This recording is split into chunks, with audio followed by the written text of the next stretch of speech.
Subscribe कीजिए हमारे channel को और बेल आइकन को प्रेस कर लीजिए ताकि आने वाली वीडियो हमारी आप तक पहुंचे सबसे पहले। आज हम आम से ही मिठाई बनाएंगे और सिर्फ 2 आम से पूरे परिवार के लिए हम मिठाई बना के तैयार करेंगे, जिसके लिए हमें चाहिए 2 आम। तो जो भी आपके घर में आम आते हों आप उन्हें ले सकते हैं। आम को अच्छे से धुलने के बाद हम इसे काट कर इसका पल्प निकाल लेते हैं। आम की मिठाई सभी को लगभग बहुत ही पसंद आती हैं, खाने में काफ़ी स्वादिष्ट होती हैं। तो आज हम सिर्फ आम से ही घर पर मिठाई बनाएंगे और इसमें हम घर की चीज़ों का ही इस्तेमाल करेंगे। इस मिठाई के लिए हमने इसका पल्प निकाल लिया है, तो इसे अब हम ग्राइंड कर लेते हैं।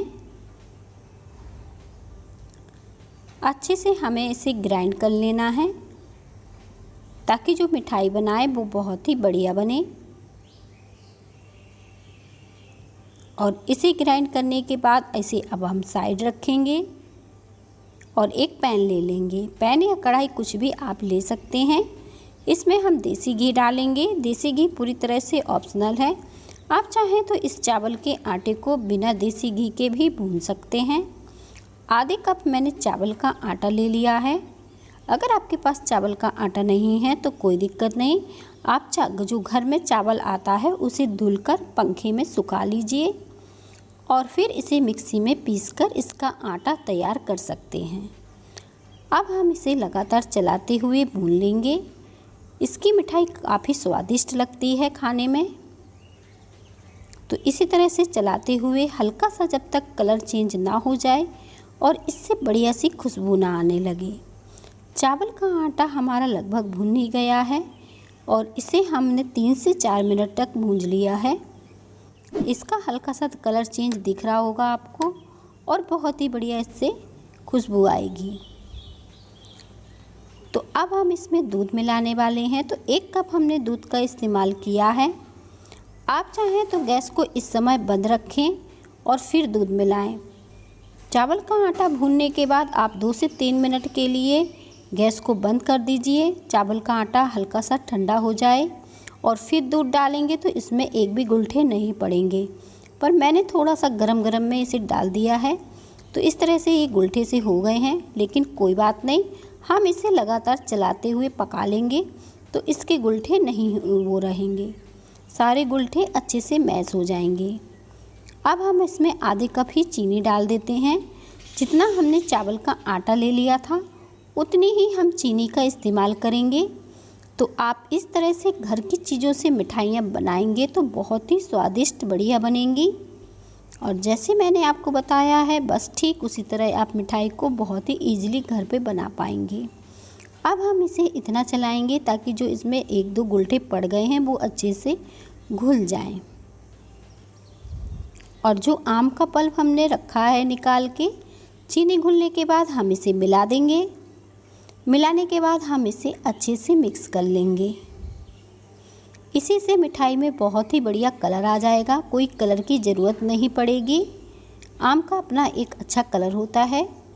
आप चाहें तो इसमें कलर भी डाल सकते हैं, पर कलर की कोई ज़रूरत नहीं है। इसी तरह से इसे पकाएंगे तो इसका और अच्छा कलर आ जाएगा पकते पकते।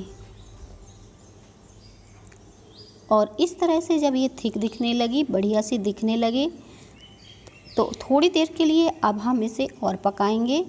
इस समय हम आँच को बिल्कुल धीमा रखेंगे और इसमें हम डाल देंगे मैंगो एसेंस।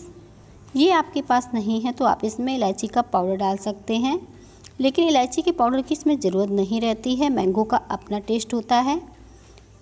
तो बिना एसेंस के भी आप इस मिठाई को बना पाएंगे। और अब हमें इसे थोड़ा थिक होने तक और पका लेना है और इस तरह से इसे चलाते रहेंगे और पका लेंगे। ईजिली ये पक के तैयार हो जाएगा। खाने में जो स्वादिष्ट मिठाई बन के तैयार होगी घर की चीज़ों से, वो आपको बहुत ही पसंद आएगी। इस समय आप चाहें तो थोड़ा सा देसी घी डालकर इसे और अच्छे से पका सकते हैं।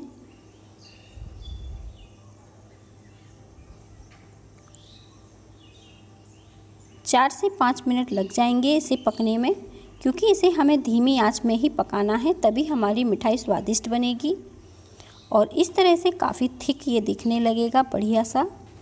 तब हम इसमें इस तरह से कंबाइन करने के लिए चलाते रहेंगे ताकि अच्छे से कंबाइंड हो जाए। और तब तक हम इसे पकाएंगे जब तक कि ये और थिक ना हो जाए, अच्छे से कंबाइंड ना होने लगे, नहीं तो ये सेट होने में बहुत दिक्कत करेगी। तो थोड़ा सा घी डाल देंगे और इसे और कंबाइंड करेंगे। इसी तरह पका लेंगे हम इसे। इसकी जगह आप रिफाइंड का भी इस्तेमाल कर सकते हैं। अगर पैन में ये चिपक रही है तो 1 चम्मच आप रिफाइंड डालकर इसे निकाल सकते हैं। अब थोड़ी और थिक हो गई है, देखें इस तरह से डो की तरह ये सिमट रही है, बहुत ही बढ़िया बन गई है।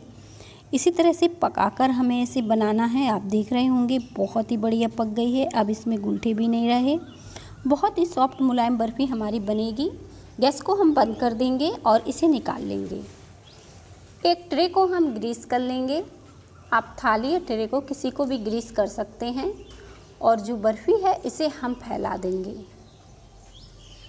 इस तरह से हम इस डो को इस पे डाल देंगे और चारों तरफ से अच्छे से इसे चिकना कर देंगे। तो किसी चम्मच की सहायता से आप इसे चिकना कर सकते हैं।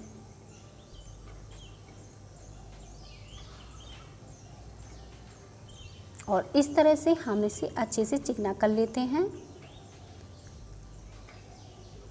इसे चिकना करके अब हम इसे इसी तरह से छोड़ देंगे सेट होने के लिए। थोड़ा टाइम लगेगा इस बर्फ़ी को सेट होने के लिए, लगभग 3 से 4 घंटे लग जाएंगे।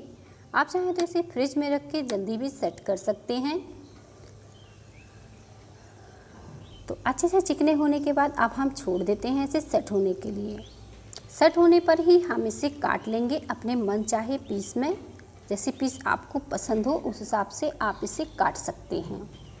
ये सेट हो गई है तो अब हम इसे काट लेते हैं। अच्छे से सेट हुई है, ये हाथों में चिपक नहीं रही है। चाकू की सहायता से हम पहले किनारे इसके काटेंगे। आप चाहें तो इसके चौकोर पीस इस तरह से चाकू से काट सकते हैं, पर मैंने यहाँ पे कुकीज कटर ले लिया है जिससे मैं इसके गोल गोल पीस काट के तैयार करूँगी। मिठाई हमारी बनके तैयार है। अगर हमारी रेसिपी आपको अच्छी लगती है तो लाइक ज़रूर करें और कमेंट करके बताएं कि कैसी लगी हमारी ये मैंगो की बर्फ़ी आपको।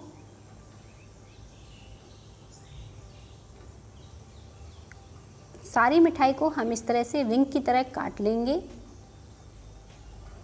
और इसी तरह की नई नई रेसिपी के साथ हम मिलते हैं। और अब हम इसे प्लेट में तैयार कर लेते हैं। देखिए कितनी खूबसूरत ये देखने में लग रही है। आप चाहें तो थोड़े से कटे हुए ड्राई फ्रूट के साथ इसे सजा सकते हैं, पर मैं यहाँ पे थोड़े से पिस्ता के साथ इसे सजा दूँगी ताकि ये देखने में और भी खूबसूरत लगे, खाने में भी आपको पसंद आएगी। घर की चीज़ों से आप ज़रूर ट्राई करें इस मिठाई को।